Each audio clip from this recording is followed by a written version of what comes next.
Masculinity. It's personal, political, and extremely controversial. We have 2 boys, and we want them to grow up proud of and secure in their masculinity.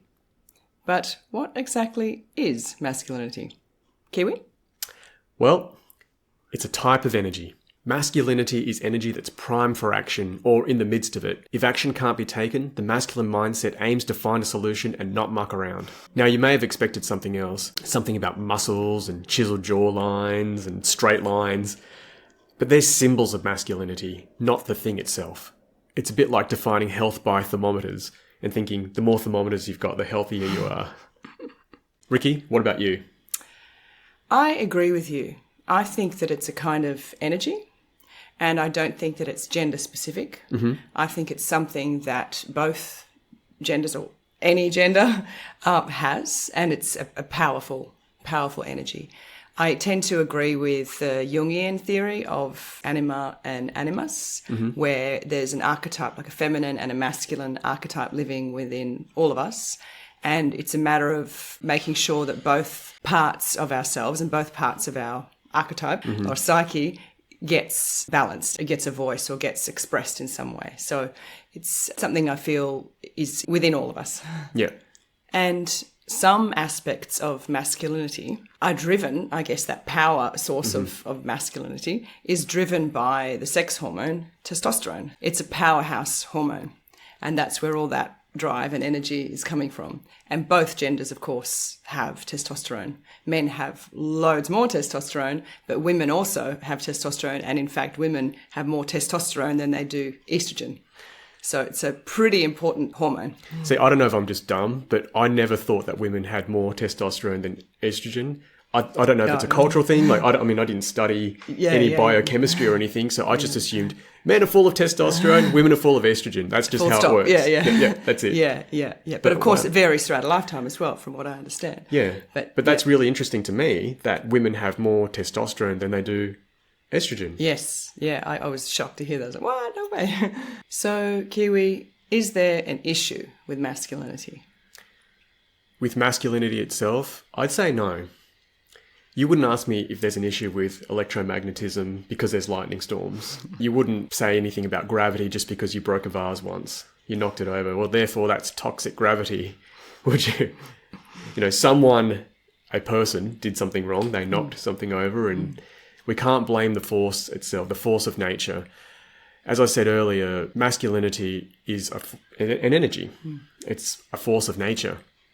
So I don't see anything wrong with masculinity in and of itself. There's nothing wrong with action. There's nothing wrong with execution. It's essential. We wouldn't get anything done without action. Yeah. There's nothing wrong with wanting action. There's nothing wrong with wanting to find solutions. There's nothing wrong with straight lines, trying to get to solutions straight away, as quickly as possible. You know, the universe wouldn't have been born if energy just built and built and built without exploding. So to me, masculinity, masculine energy is fine. There's nothing wrong with it. Of course, there are issues with other things, such as humans, but that goes for any sort of force. So what about the term toxic masculinity? What's that all about? Look, I understand it. I don't agree with the term so much. I mean, we hear about the term toxic workplace, and I don't hear every employer crying about it and getting offended. Oh my gosh, you're implying all workplaces are toxic. So I get the term. You know, I'm not an easily offended person anyway. But I disagree with it. I don't think it's masculinity that is toxic. I think it's individuals who are unbalanced, that can have, I guess, ignorant behaviours. I don't want to call it toxic. I think that's a really brutal label to put on someone, especially when we're all such confused creatures. Yeah. You know, we're all just normal people walking around. I don't know too much about life. I'm just trying to figure it all out as I go, and I'm trying to pass that on to our children, hence this channel. So I don't want to go around labelling people as toxic or relationships as toxic or anything like that. I see it as ignorance. We just don't know what we're doing sometimes. That's how I see it. Or we're injured and we're, expressing that in an unhealthy way. Yeah. So what does the term toxic masculinity mean to you? Similar sort of thing. I feel that the word just toxic, it implies that there's some sort of contamination. Yeah. Something has poisoned or harmed the person or the situation, or so you either have to remove the toxin or understand the toxin and heal from the toxin. So I don't necessarily think it's the person or the masculinity as such or the energy. It's something that has harmed the person so that it becomes a destructive thing rather than a positive thing. Yeah, and what is that toxic thing that is harming us? You know, you think about water, for example. You know, we went swimming in this beautiful lake when we were on holidays, but if that were made toxic, like it's not toxic by nature. It's beautiful. Yeah. So if it were made toxic, it means someone, you know, dumped something in there, some nuclear waste in there or something, right? Yeah. So again, of course, it comes back to childhood. Yeah. For me, anyway, all that sort of stuff stems from wounding, from injuries, from perhaps the way a boy was treated. Or a girl. Or a because, girl. as you said, Of course. Testosterone it's within all of us. and masculinity is in all of us. Yeah, of course. But I guess when the term toxic masculinity is used, it's usually used when there's some sort of violence or some sort of... It's used about men. Always about men. Exclusively about men. Yeah. So I guess if young boys or babies are treated in a way that perhaps is in a like you, I don't like using the word toxic, but in a harmful environment, then what choice is there for that child to then grow up and you have those same sorts of behaviours and treat others the way they were treated, or if they're misunderstood, or if they have injuries, I guess, emotional injuries that they never addressed or healed, then of course there's going to be some trouble later on. Yeah, and look, this is unavoidable for every single human being on the planet.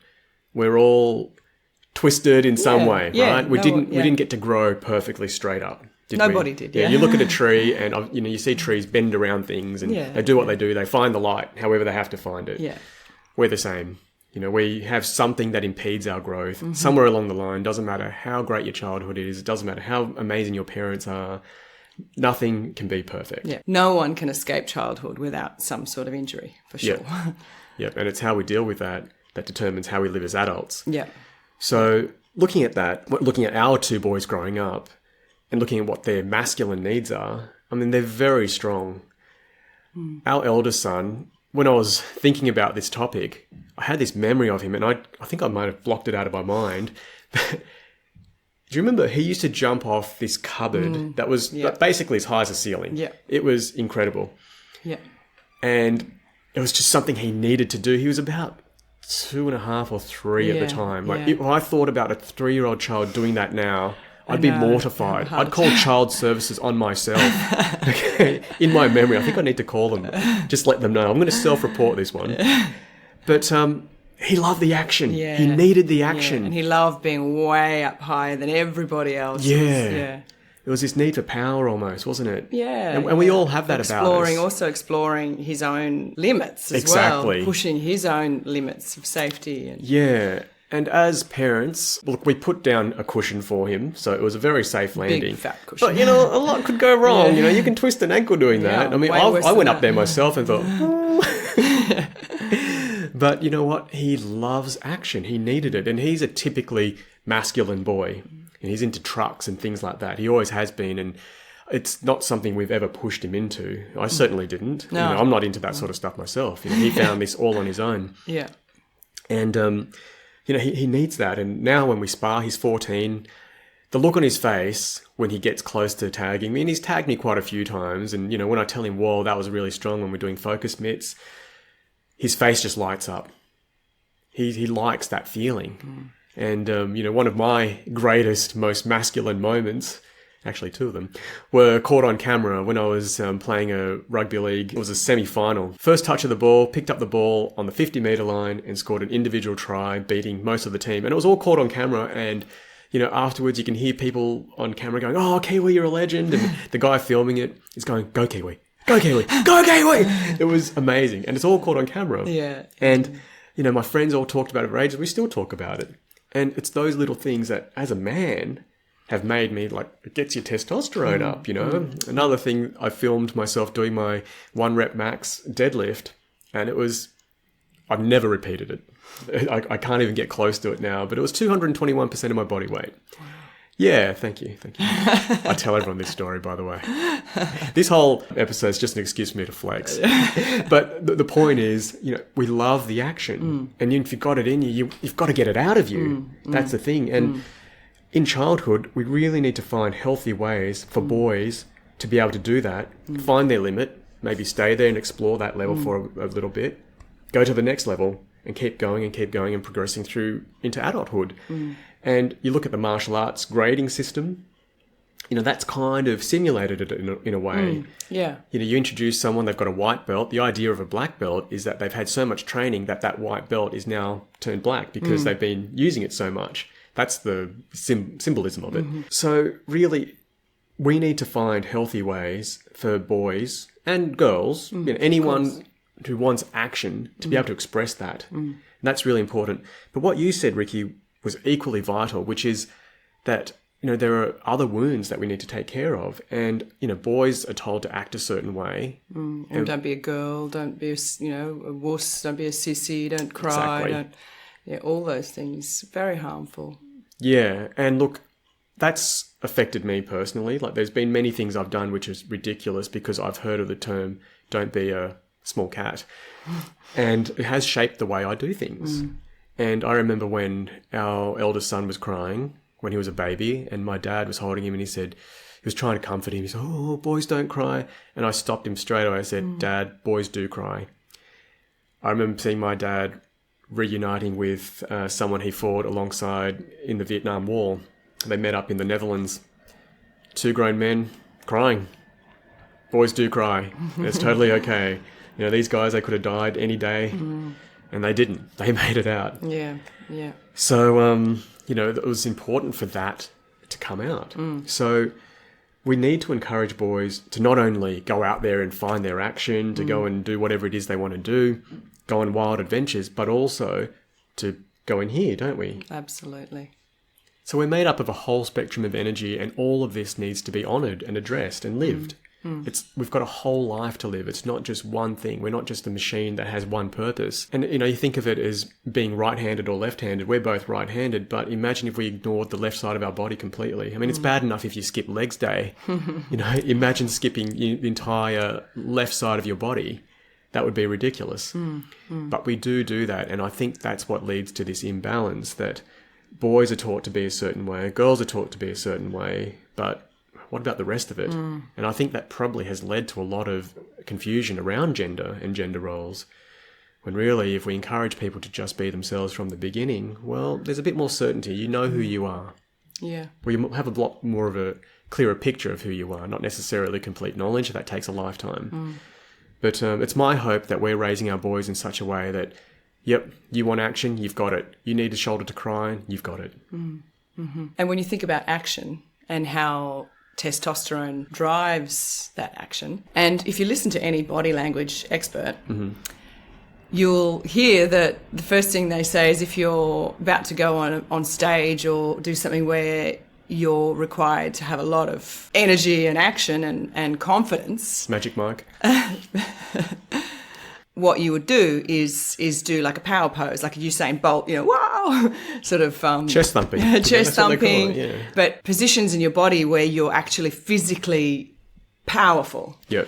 And that raises your testosterone and it brings down your cortisol. So it means that you're ready primed for action and strength and power and courage and all those things. So you reduce your stress levels so you can get the job done, but you've got the power and the energy and the confidence from the testosterone. So it's a very powerful and important, essential hormone and essential energy in life. Totally.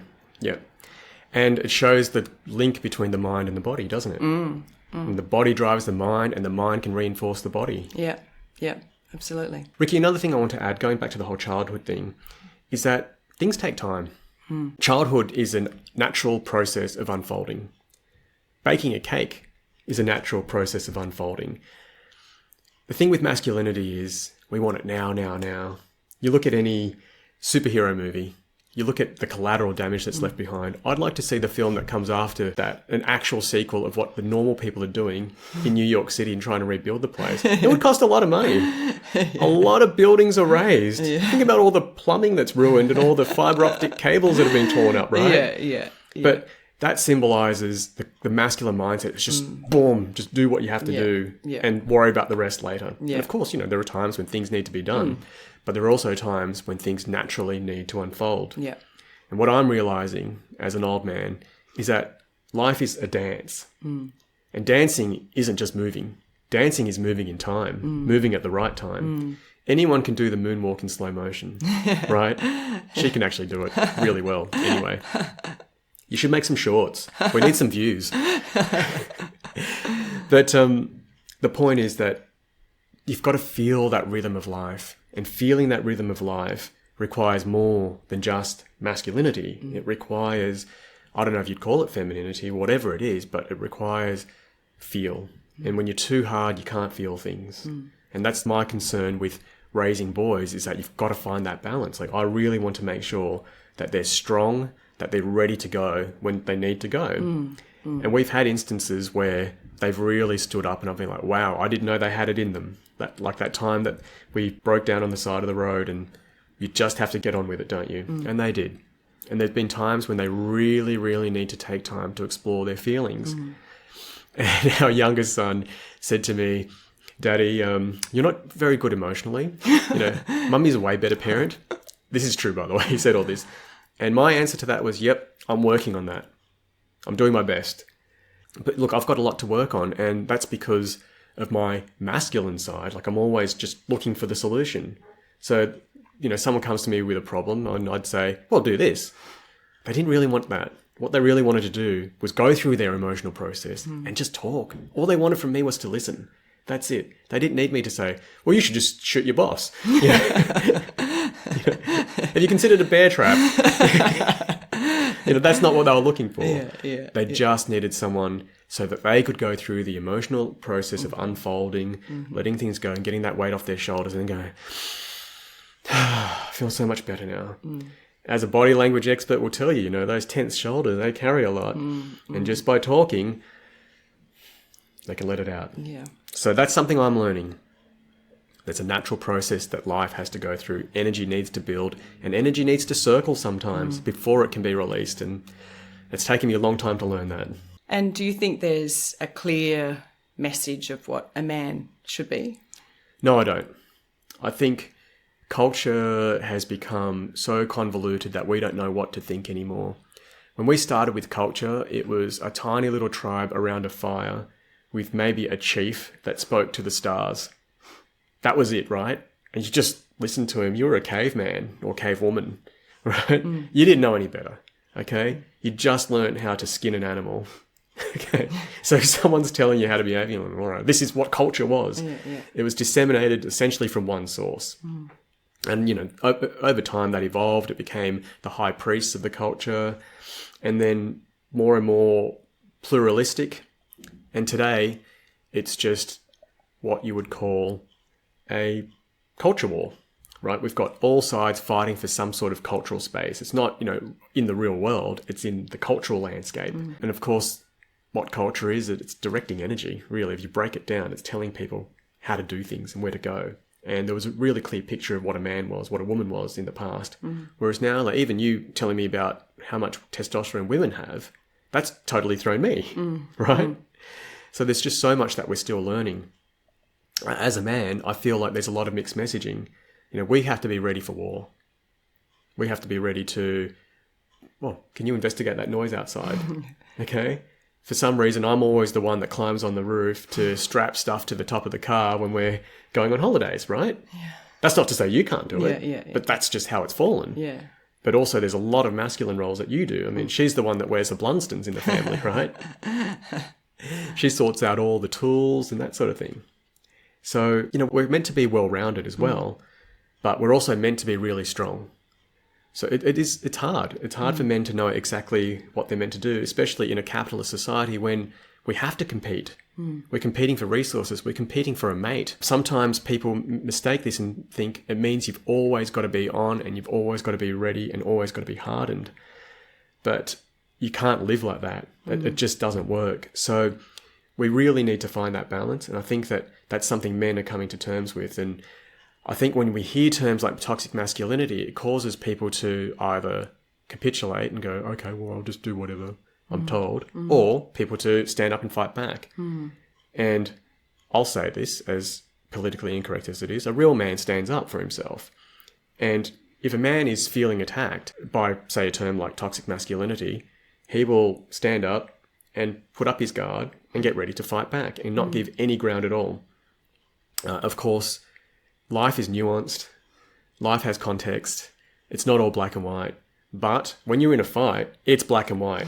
Okay? You don't care about that guy's family when you're in the boxing ring, right? Your job is to land as many punches as you can, hopefully knock the guy out. That's what you want to do. You know, you've got this mission and you just switch on. That's it. So in everyday life, it doesn't work if you're always on. It just doesn't. You can't live like that. You won't feel, you can't connect with people, you can't have meaningful relationships. So as men, we need to be able to stand up for ourselves, while also being able to listen. There's just so much to do. And I feel that the messaging needs to be clearer on what a man is. And that really comes down to us as parents to encourage our kids to know themselves as who they really are, not necessarily as men or as women, girls and boys, about knowing, I'll call my son Jimmy in this video. I don't want to give away his real name, but, you know, Jimmy needs to know I'm Jimmy. I'm little Jimmy Smith, and this is what I'm about.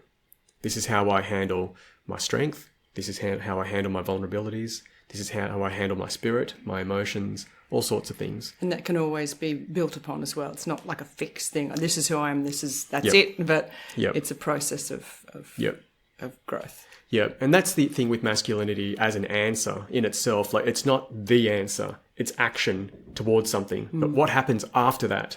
You know, like what happens after you knock the guy out? You just keep punching. You know what I mean? Yeah. Like once the action's taken, what happens after that? Yeah. And it's a moment of quiet, isn't it? Like you look at any action film, there's a car chase, something crazy happens, and then there's got to be a moment afterwards, doesn't there? Of reflection or of repair. Exactly. Let's just, for the sake of the argument, call that a feminine moment. But it needs to be, you know, boom, action, feminine moment. And then whatever action is called upon next, boom, you do that. Yeah. And then your feminine moment.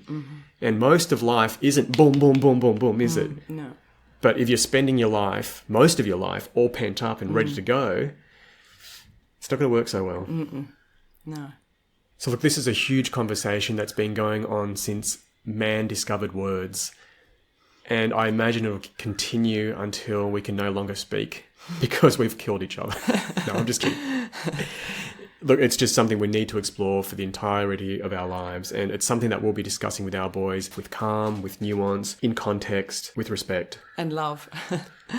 Love. Love is the answer. Love totally is the answer. Love isn't masculine or feminine. It's something else entirely. It's the greatest force in the universe. And the only way we can see it really is when we step past our own egos and truly connect with one another.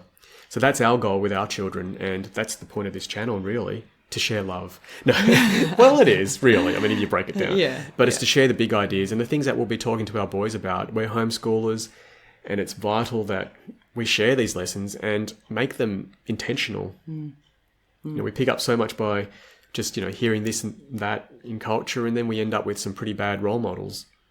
What we really want to do is be there for our children and make sure that, hey, we're your safe place. Come and talk to us. Thank you. Thanks so much.